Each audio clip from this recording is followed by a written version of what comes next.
Hello student, welcome to Joyshree teaching class. এখন আমরা class 7-এর তৃতীয় পর্যায়ক্রমিক মূল্যায়ন 2024-এর ইংলিশ থেকে মডেল 5 সলভ করব। দেখো কি রয়েছে।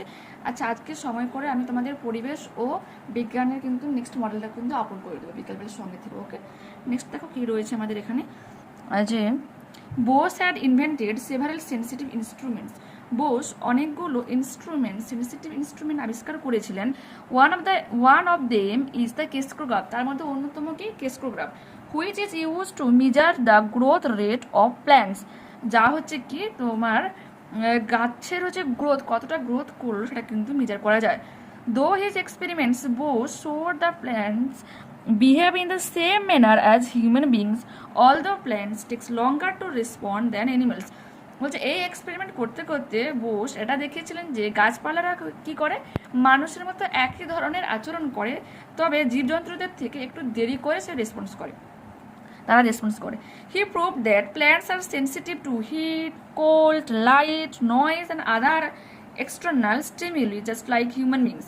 কি বলেছে, গাছেরাও কিন্তু অনেকটা সেন্সিটিভ হয়ে থাকে এবং তারা যে তাপ, ঠান্ডা, আলো, চিৎকার চেঁচামেচি এবং অন্যান্য বাইরের যে উদ্দীপক, স্টিমিউলি মানে উদ্দীপনা, ঠিক আছে, অন্যান্য যে এক্সটার্নাল যে উদ্দীপক বা উদ্দীপনাগুলো রয়েছে তার দ্বারা কিন্তু রেসপন্স করে কার মতো, জাস্ট লাইক হিউম্যান বিংস, মানুষের মতো। By injecting poison into a living plant, both showed that they react in the same manner as we do. কি করেছিল, তোমার গাছের মধ্যে পয়জন, বিষ ঢুকিয়ে দিয়ে এটা প্রমাণ করেছিলেন যে গাছেরাও কিন্তু মানুষের মতো একই রকমই আচরণ করে। দেখবে তোমাদের বাড়ির সামনে দেবে কিছু আগাছা হয়ে যায়, যেখানে স্প্রে করা হয় সেই আগাছাগুলোকে মেরে ফেলার জন্য। ঠিক আছে, যখন আমরা ওই বিষটাকে স্প্রে করলাম গাছগুলো কিন্তু মারা যায়, আগাছাগুলো। এটাই নিয়ে বোঝাতে চেয়েছেন। Sir J.C. Bose wrote several books and published many research papers in the leading science journals. JC Bose হচ্ছে অনেকগুলো বুকস লিখেছিলেন এবং তিনি পাবলিশও করেছিলেন, মেনলি কোথায়, কোন সায়েন্স জার্নাল, ঠিক আছে। Some of his famous books are response in the living and non livings 1902। অন্যতম তার বইগুলোর মধ্যে রয়েছে যে response in the living and the non living, 1902 সালে এটা পাবলিশ করা হয়। The nervous mechanisms of plants, যেটা 1926-এ পাবলিশ করা হয়। Major mechanisms of plants 1928, etcetera. In 1896 Bose wrote নিরুদ্দেশের খোঁজে আর science fiction. In fact he was the first writer of science fiction in Bangla, ঠিক আছে। বেঙ্গলিতে তিনি মেনলি যে সায়েন্স ফিকশনসগুলো লেখা হয় মেনলি হচ্ছে কে লিখেছিলেন সেটা প্রথমে JC Bose. In November 1917, Bose founded the Bose Institute at his own house in Calcutta. 1917 সালে বোস নিজের বাড়িতে বোস ইনস্টিটিউট খোলেন এবং he donated Bose Institute to the donations for research on science. এবং পরবর্তীকালে তিনি তার ওই বাড়িটাকেই দান করে দিয়েছিলেন ওখানে রিসার্চ করার জন্য, সায়েন্সের রিসার্চ করার জন্য। Complete the following sentences with information from the above passage. প্রথমে কি রয়েছে দেখো, বোস শোড থ্রু হিজ এক্সপেরিমেন্টের সাহায্যে বোস কি দেখিয়েছিল, that plants behave in the same manner as human beings, although plants take longer to respond animals. বলেছে গাছেরা হচ্ছে মানুষদের মধ্যে একই রকমভাবে আচরণ করে, যদিও তারা পশুযন্ত্রদের থেকে একটু দেরি করে রেসপন্স করে। পরের প্রশ্ন, কেস্ক্রোগ্রাফ ইজ অ্যান ইনস্ট্রুমেন্ট। কেস্ক্রোগ্রাফ এক ধরনের যন্ত্র, which is use to measure the growth rate of plants. গাছেদের চারাদের গ্রোথ রেট মেজার করার জন্য কিন্তু কেস্ক্রোগ্রাফ ইউজ করা হয়। 3 নম্বর প্রশ্ন, Bose injected poison into a living plant, Bose showed that they react in the same manner as we do. তিনি একটা গাছের মধ্যে পয়জন পুট করে এটা প্রমাণ করেছিলেন যে তারাও মানুষের মতো সেমভাবে রিয়েক্ট করে। The first Bengali science fiction was written by sir JC Bose. প্রথম যে বাংলা ফিকশন সায়েন্স ফিকশন ছিল সেটা হচ্ছে তোমার জেসি বোসে লিখেছেন, ঠিক আছে। পরের প্রশ্ন কি রয়েছে দেখো, name some of JC Bose books and publications. দেখো পাবলিকেশনসের মধ্যে তোমরা বলবে যে সায়েন্স জার্নালস এখানে পাবলিশ করা হয়েছিল, সেটা তোমরা যে মার্ক করা আছে যে সাম অফ দিজ ফেমাস বুকস এখান থেকে, আর সায়েন্স ফিকশন সেখানে পর্যন্ত একটু লিখে নিও, ঠিক আছে। পরের প্রশ্ন বলেছে, how are plants similar to human beings. কীভাবে গাছেরা মানুষদের মধ্যে একই রকম হয়, দেখো। By injecting poison into a living plant, Bose prove that plants are sensitive to heat, cold, light, noise and other external stimuli just like human beings, ঠিক আছে। এইভাবে তিনি প্রমাণ করেন। ওকে, আর এটাই তিনি দেখাতে চেয়েছেন যে কী কী একই সিমিলারিটি রয়েছে গাছের আর মানুষদের মধ্যে। এরপর দেখো আবারও একটা প্যাসেজ রয়েছে, আমি রিড করে মিনিটটা বলছি। And his fears prove to be not entirely groundless, তার এই ভয়টাকে সম্পূর্ণ ভিত্তিহীন বলে উড়িয়ে দেওয়া যায় না। কার ভয়ের কথা একটু পরে আমরা জানতে পারবো। The sons were not know good really, তার দুজন ছেলে অতটা ভালো ছিল না। দে স্টেড ফর আ ইয়ার মোর, তারা 1 বছরের মতো বা 1 বছরের বেশি সময় থেকেছিল। কোয়ারেলড এমং দেমসেলফ, এবং নিজেদের মধ্যে তারা ঝগড়াঝাটি করে।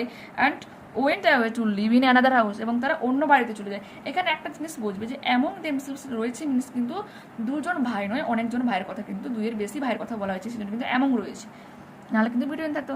ওকে, a year later some other family came in as tenants, 1 বছর পর কিছু ফ্যামিলি এসেছিল ভাড়াটে হিসেবে এই বাড়িতে। The moment they saw villain they said old gardeners, যেই মুহূর্তে তারা ভিলানকে দেখেছিল, ভিলান দেশে তারা বলেছিল, এখানে কমা চিহ্ন দিলে বেটার হতো। Old gardener don't be up to any tricks, বলছে পুরোনো মালি কোনো রকম কিন্তু ফোন দেওয়াটা চলবে না, ঠিক আছে। We know the sorts you are, আর আমরা জানি যে তুমি কি করতে পারো। Will sack you if you don't behave yourself, আমরা তোমাদেরকে লাথি মেরে তোমাকে বের করে দেবো যদি তোমরা খারাপভাবে কোনো আচরণ করো। Villain found life intolerance, villain সেই মুহূর্তে অসহনীয় অনুভব করছিল। This people had no regard for a garden, কোনো রকম বাগানের প্রতি এদের সহানুভূতিও ছিল না। ফরচুন, সৌভাগ্যবশত, হাও এভার যাই হোক, সুন ফেভার হিম, যেন ভাগ্য তার সঙ্গ দিল। দ্য টেন্যান্টস লেফট, সে ভাড়াটেগুলো চলে গেল। The house has locked up for a few year, সে ঘরটা আবারও কিছু বছরের জন্য বন্ধ থাকলো। Occasionally one of the sons of the late owner came round, তারপরেও সেই মালিকের কিছু ছেলেরা একে একে আসতো অ্যান্ড ইন্সপেক্টেড দ্য গার্ডেন, এবং বাগানটা পর্যবেক্ষণ করতো। গ্র্যাজুয়ালি ইভেন দিস সিজড, যদিও এটা সিজ ছিল। Then they left the keys of the house with Bhilan, তারা হচ্ছে তোমার ওই ঘরের যে চাবিগুলো ভিলানকে দিয়েছিল। Occasionally a prospective tenants came down, ঠিক আছে, তারা আসতো, যেহেতু মালিকটা বাগানের দায়িত্ব দিয়ে গিয়েছিল, বাগানটা কিন্তু আর ঠিকঠাক মতো পরিচর্যা করো, মানে এসে নজর রাখতো যে অ্যাকচুয়ালি কাজ করছে কিনা, ঠিক আছে, ঘর ভেঙে যাক বাট বাগান ঠিকঠাক, বাগানের পয়সা দিচ্ছি মালিকে, অত ভালো কাজ করে। Okay, a year later another tenant came, আর 1 বছর পর আরও একজন কি এলো, আচ্ছা সরি তার আগে এটা রয়েছে, আচ্ছা, অকেশনালি আর প্রসপেক্টিভ টেন্যান্টস কেম ডাউন, তারপরেও আরও তোমার ভাড়াটিয়ারা এসেছিল। হ্যাড দ্য হাউস ওপেন, এবং তারা যখন ঘরটা খোলে, went away after remarking that it was in ruins, এবং এটা বলে তারা চলে যায় যে এটা প্রায় ধ্বংসপ্রাপ্ত একটা ঘর। ইয়ার লেটার অ্যানাদার টেন্যান্ট কেম, 1 বছর পর আরও একটা লোক এলো। অ্যান্ড দেন অ্যানাদার, তারপর আরও একজন। অ্যান্ড দেন থার্ড, তারপর 3য় ব্যক্তি এলো। No one reminded for more than a few months, কিন্তু তারা কিছু মাসের বেশি থাকতে পারলো না। And then the house acquire the reputation of being haunted, তারপরে এই ঘরটা ভুতুড়ে ঘর হিসেবে কিন্তু পরিচিত লাভ করলো। Answer the following questions, whose fears were not groundless, কার ভয়কে একবারে ভীতিকে উড়িয়ে দেওয়া যায় না। দেখো এই যে রয়েছে হিজ ফিয়ার্স,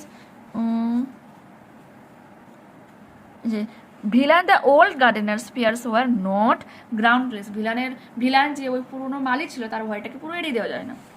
পরের প্রশ্ন, how did the house acquire the reputation of being haunted, কেমনভাবে তাকে হন্টেড ঘোষণা করা হয়েছিল, কেন ঘোষণা করেছিল। দেখো, a year later another tenant came, then the another, and then the third. No one remained for more than a few months, কিন্তু কেউ কয়েক মাসের বেশি কিন্তু থাকতে পারলো না। Then the house acquired the reputation of being haunted, তারপরে কিন্তু ঘরটা ভুতুড়ে ঘর হিসেবে পরিচিত লাভ করে। নেক্সট দেখো কি রয়েছে, এরপর রয়েছে true false.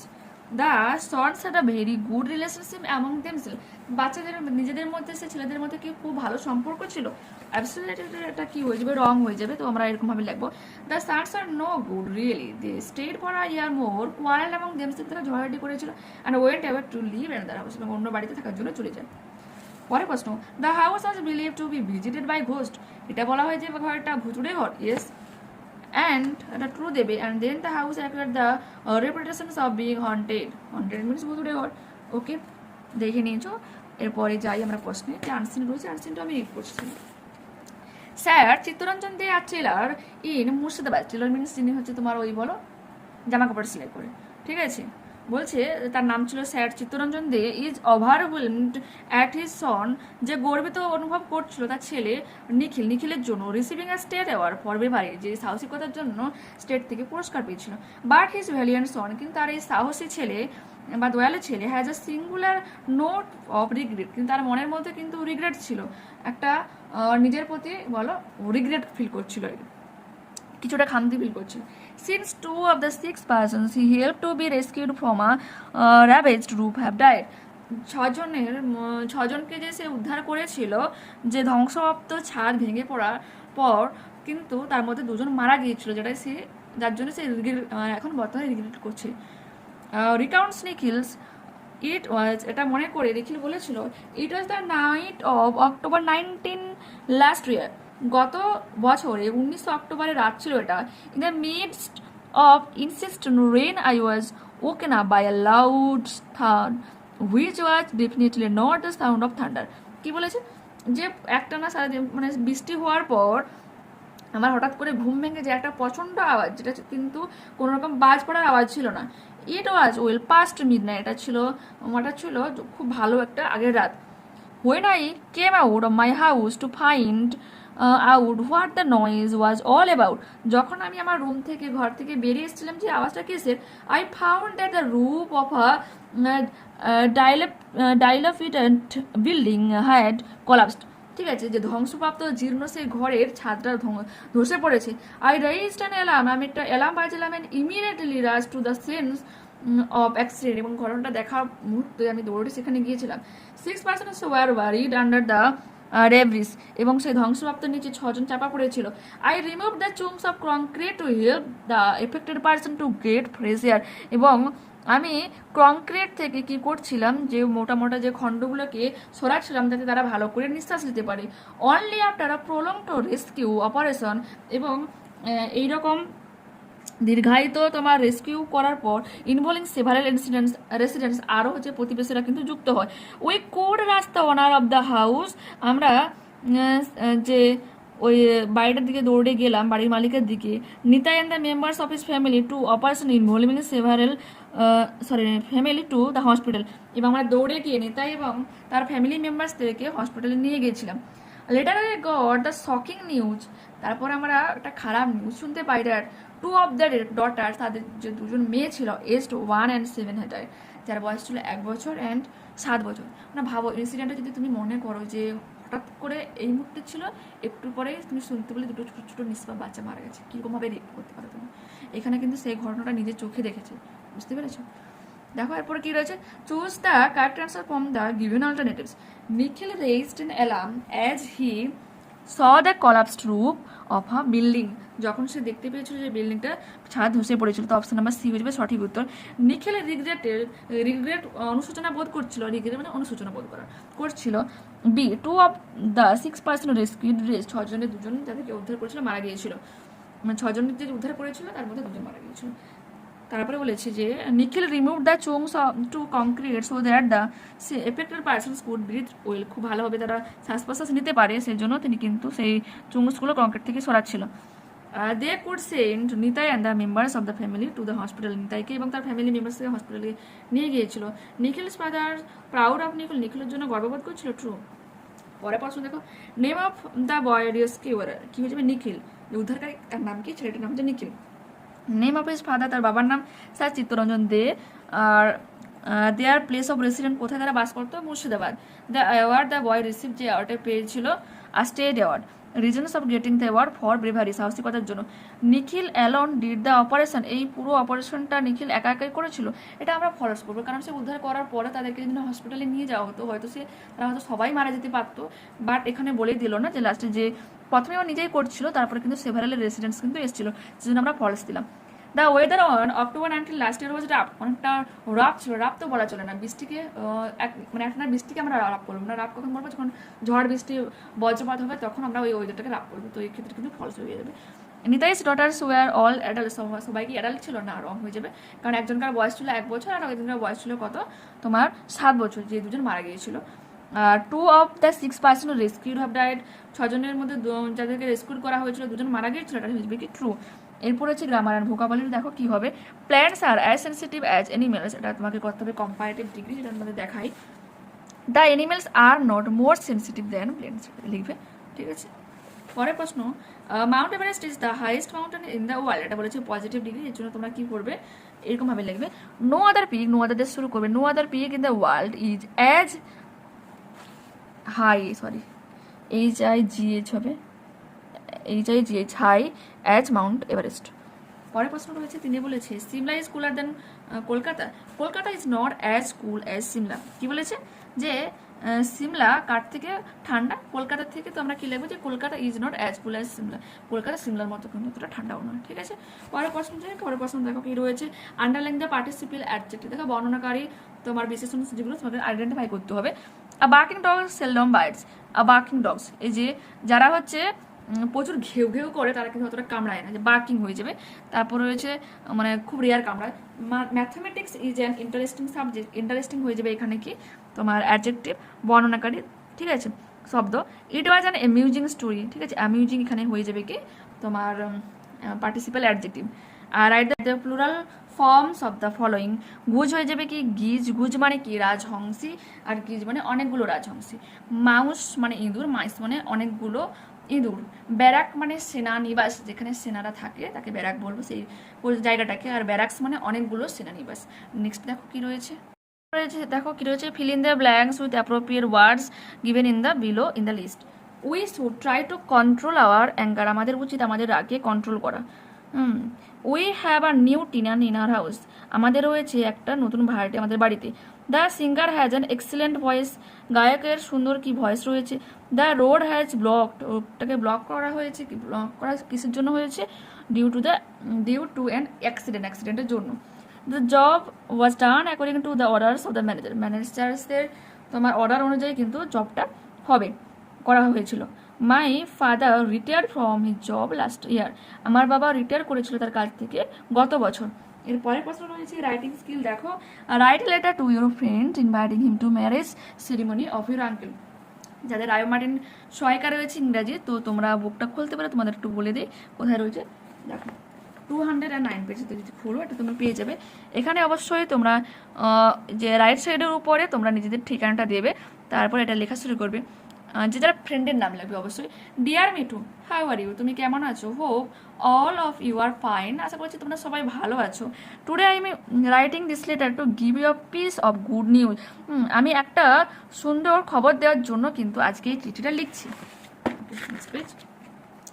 My uncle is going to tie the knot on 2 February, আমার কাকু যে হচ্ছে 2রা ফেব্রুয়ারি গাঁটছড়া বাঁধতে যাচ্ছে। The reception ceremony will be held on 4th February, এবং বৌভাতের অনুষ্ঠান হবে কবে, 4th February, in our house, আমাদের বাড়িতে। So I request you to join me on the occasions of the marriage ceremony of my uncle, তাই আমি তোমাকে রিকোয়েস্ট করছি, অনুরোধ করছি যাতে তুমি অংশগ্রহণ করো আমার এই কাকুর বিয়ের অনুষ্ঠানে। I have also other friends of hours, আমি অবশ্যই অন্য বন্ধুদেরকে বলবো। তারপরে কি বলেছে দেখো, তারপর বলেছে উইল হ্যাভ গ্রেট ফান, আমরা প্রচুর মজা করব। My father will contact your parents very soon regarding the marriage ceremony, আমার বাবা অবশ্যই খুব শীঘ্রই তোমার বাবা মার সাথে কন্ট্যাক্ট করবে এই বিয়ের ব্যাপারে। I am informing you in advance, আমি তোমাকে আগে থেকে জানিয়ে দিলাম। So don't miss the opportunity, তাই এই সুযোগ কখনো হাতছাড়া করো না। কাম সিয়ারলি, অবশ্যই এসো। নো মোর টুডে, আজ আর নয়। Give my regards to your parents, তোমার বাবা মাকে আমার প্রণাম জানিও। ইউর লাভিংলি, তোমার প্রিয়, নিজের নামটা লিখবে, আর এখানে বন্ধুর নামটা অবশ্যই উল্লেখ করে দেবে। বন্ধুর নাম, তার বাবার নাম, যে কেয়ার অফ দি বাবার নাম, প্লাস হচ্ছে তার ঠিকানাটা দেবে, আর এখানে স্ট্যাম্প কথাটা লিখবে, ঠিক আছে। আর তুমি যদি গ্রামে হও অবশ্যই তোমার গ্রামের নাম, পোস্ট অফিস, তারপর তোমার থানা, পুলিশ মানে তোমার ডিস্ট্রিক্ট, আর অবশ্যই যেটা ইম্পর্টেন্ট একটা পয়েন্ট সেটা হচ্ছে ডেট মেনশন করা, ঠিক আছে। যে ডেটে তুমি চিঠিটা লিখবে সেই ডেটটা অবশ্যই কিন্তু লিখে দেবে, ঠিক আছে। ওকে, এই মডেলে আরও একটা তোমার রাইটিং রয়েছে, সেটা তোমাদের দেখিয়ে দিই। যে একটা প্যারাগ্রাফ রাইটিং লিখতে বলেছে ম্যাজিক শো নিয়ে, ওটা তোমাদের দেখায়। তোমাদের 255 পেজ বুকটা খোলো, ওখানে রয়েছে, দেখিয়ে দিই, ঠিক আছে। অবশ্যই হেডিং দেবে, যে ম্যাজিক শো বলে হেডিং দেবে, তারপরে কিন্তু লেখা শুরু করবে। আ magic show was arranged for the boys of class 6 to 8 according to the wish of our senior students, কি বলেছে, আমাদের উচ্চ শ্রেণীর ছাত্রছাত্রীদের ইচ্ছানুসারে 6 থেকে 8 ছাত্রদের জন্য একটা জাদু প্রদর্শনীর আয়োজন করা হয়েছিল। Last Saturday we crossed in the assembly hall. গত শনিবার আমরা অ্যাসেম্বলি হলে সকলে ভিড় করেছিলাম। The doors and the window were close and the hall was lit up. কি বলেছে? যে দরজা এবং জানালাগুলো বন্ধ করেছিল এবং আলো জ্বালানো হয়েছিল। দ্য কার্টেন ওয়াজ রিমুভ, পর্দা সরানো হলো। The magician is a shiny black clock appeared on the stays with his magic wand. কি বললো? ঝলমলে কালো আলখাল্লা একটা ঢাকা জাদুখণ্ড মানে হাতে নিয়ে পোশাক পরা সে কিন্তু বাইরে বেরিয়ে এলো। His tricks following a brief speech enchanted us from the beginning to the end. বলছে সংক্ষিপ্ত বক্তৃতার পর তার খেলাধুলা শুরু থেকে শেষ পর্যন্ত আমরা মোহিত করে রেখেছিল আমাদেরকে। He began with playing cards and handkerchiefs, ended with vanishing my friends and bringing him back. কি বলেছে? সে হচ্ছে খেলছিল, কি খেলছিল? প্লেইং কার্ডস নিয়ে খেলছিল, রুমাল নিয়ে খেলছিল এবং শেষ পর্যন্ত তো অবাক করে আমার বন্ধুকে উধাও করে দিয়েছিল, আবার ফিরিয়ে নিয়ে এসেছিল। An hour or so went by unnoticeably, এবং আমাদের মানে ঘন্টাখানেক অজান্তে যেন কেটে গেল। হ্যাঁ, যে আননোটিসেবলি, যেন আমরা নোটিসই করলাম না কেমন কেটে গেল। Some of us were very keen to learn and perform music. আমাদের মধ্যে কেউ তো আবার ইচ্ছা প্রকাশ করলো যে সে জাদুবিদ্যা শিখবে এবং প্রদর্শন করবে। I was amazed to see that how some tricks can out with us. আমি এটা ভেবে অবাক হয়ে গেলাম যে কীভাবে কিছু কৌশল আমাদেরকে ঠকে দিতে পারে। ঠিক আছে, ওকে, দেখে নিচ্ছ। নেক্সট ক্লাসে আবারও দেখা হচ্ছে। যারা চ্যানেলে নতুন হচ্ছে প্লিজ চ্যানেলটাকে সাবস্ক্রাইব করে সঙ্গে থেকো। ওকে, টাটা, বাই, সি ইউ।